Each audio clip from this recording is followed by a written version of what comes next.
कहानी इस वाक़े के चंद महीनों बाद शुरू होती है।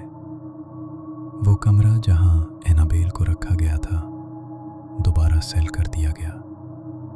इस बार ज़्यादा मजबूत शीशे, ज़्यादा सख्त हिफाजती इक़दामात और पहले से ज़्यादा वार्निंग्स लगा दी गई। लेकिन इस सब के बावजूद कुछ मुख्तलिफ महसूस हो रहा था। कमरे की फ़ज़ा गैर मामूली तौर पर भारी लगती थी, जैसे वहाँ कुछ छुपा हो। दर्जाए हरारत अचानक कम होने लगता, हालांकि हर चीज़ बंद होती थी। गार्ड्स ने भी अजीब बातें रिपोर्ट की। उन्होंने कहा कि रात के वक्त उन्हें हल्के हल्के कदमों की आवाज़ें सुनाई देती हैं, मगर वो आवाज़ें केस के अंदर से नहीं बल्कि उनके पीछे से आती थी।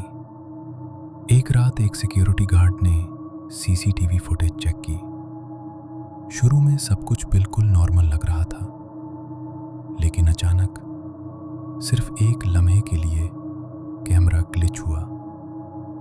जब वीडियो वापस आई तो एनाबेल की पोजीशन बदल चुकी थी।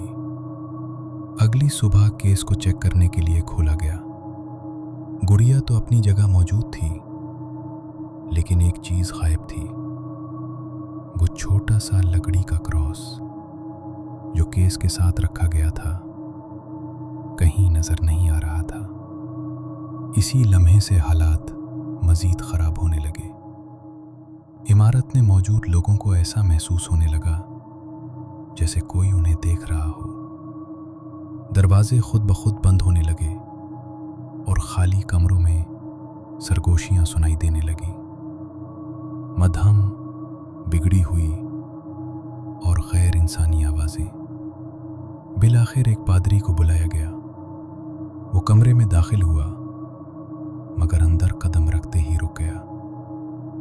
उसके चेहरे पर संजीदगी छा गई। उसने आहिस्ता से कहा, ये अब सिर्फ एनाबेल नहीं रही, कुछ और भी उसके साथ जुड़ गया है और अब वो फैल रहा है। इसी रात एक कारकुन घर वापस न पहुंच सका। उसका आखिरी पैगाम था, ये गुड़िया नहीं है, ये मेरे पीछे है। अगले दिन दोबारा फुटेज देखी गई।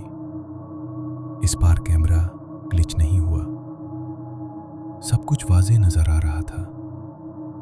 वो शख्स अकेला चल रहा था, फिर अचानक रुक गया, जैसे किसी ने उसके कान में कुछ कहा हो, और फिर वो आहिस्ता आहिस्ता मुड़ा किसी ऐसी चीज की तरफ जो वहां मौजूद ही नहीं थी।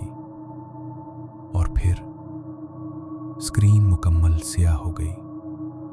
उस दिन के बाद वो केस कभी दोबारा नहीं खोला गया। लेकिन लोग कहते हैं कि एनाबेल अब इस शीशे के अंदर कैद नहीं रही, क्योंकि जो कुछ बाहर आया था वो कभी वापस नहीं गया।